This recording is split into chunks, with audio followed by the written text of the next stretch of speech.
The Hindu, 10th of February 2024, Wickremesinghe says a bilateral resolution of the issues between Maldives and India will occur shortly.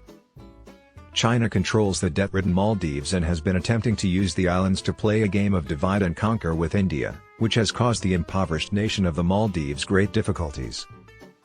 The president of Sri Lanka, Ranil Wickremesinghe, stated that although the Maldives has permitted a Chinese research vessel into the Malé harbor, no Chinese forces have been allowed. The two countries would settle their differences bilaterally. Speaking to the Hindu on the fringes of the Indian Ocean Conference, Mr. Wickremesinghe reaffirmed Sri Lanka's choice to become a member of the free trade zone that China is a part of under the 15-nation ASEAN-led Regional Comprehensive Economic Cooperation (RCEP) agreement, which India withdrew from in 2019. When External Affairs Minister S. Jaishankar visited him on Friday night, the president of Sri Lanka said he had discussed economic and connectivity initiatives between India and Sri Lanka. The two sides also finished reviewing ongoing programs in Sri Lanka's economic recovery process. Mr. Wickremesinghe explained his choice to apply for RCEP membership, stating that Sri Lanka wanted access to as many markets as possible. While India has a sizable domestic market, Sri Lanka has to expand into as many foreign markets as possible. Mr. Wickremesinghe added, "We already have our relationship with India that helps us economically, in addition to the 1998 Free Trade Agreement. RCEP is an opportunity to have the best of two worlds." In response to whether the nation's economic recovery would allow for elections, Mr. Wickremesinghe stated that the 2024 Sri Lankan presidential election would take place, followed shortly by legislative elections. According to Mr. Wickremesinghe, tensions have increased as a result of the return of Indian soldiers, the arrival of Chinese boats, and critical remarks made by Maldivian ministers. Neither Malé nor Delhi has contacted Sri Lanka to mediate between them. For the benefit of the Indian Ocean region, Sri Lanka expects that the problems will be resolved soon.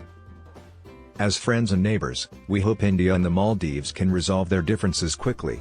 In my opinion, the Maldives has a internal process in place, and both parties are in communication. According to Mr. Wickremesinghe, there is a new government there, and I think everyone must give these issues time to be sorted out. A major topic of discussion at the conference was the existence of foreign research vessels, specifically Chinese spy ships, in the Indian Ocean region.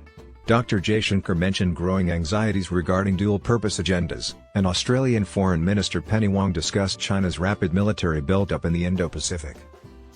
When asked if pressure from India was the reason behind Sri Lanka's one-year ban on foreign research ship stocking in its ports, Mr. Wickremesinghe remained silent.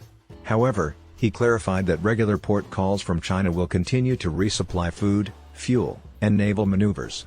Last month, the Lankan Navy gave India's INS Karanja ceremonial welcome in the Colombo port as part of these exchanges. The Maldives announced that it had negotiated a deal with India over the Indian troops stationed on southern atolls to keep India-donated aircraft intended for Coast Guard operations and humanitarian aid, coinciding with the President of Sri Lanka's remarks.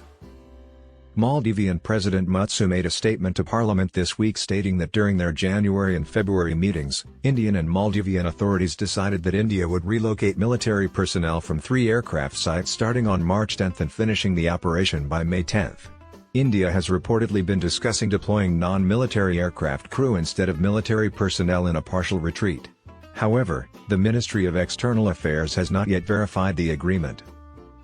Speaking at the India Foundation's Indian Ocean Conference in Perth, Maldives Deputy Foreign Minister Sharana Abdul Samad defended the need for small island states to have more funding so they can conduct scientific research in their waters without explicitly mentioning the matter or the controversy surrounding the Chinese research vessel Xianyang 3's docking in May this month.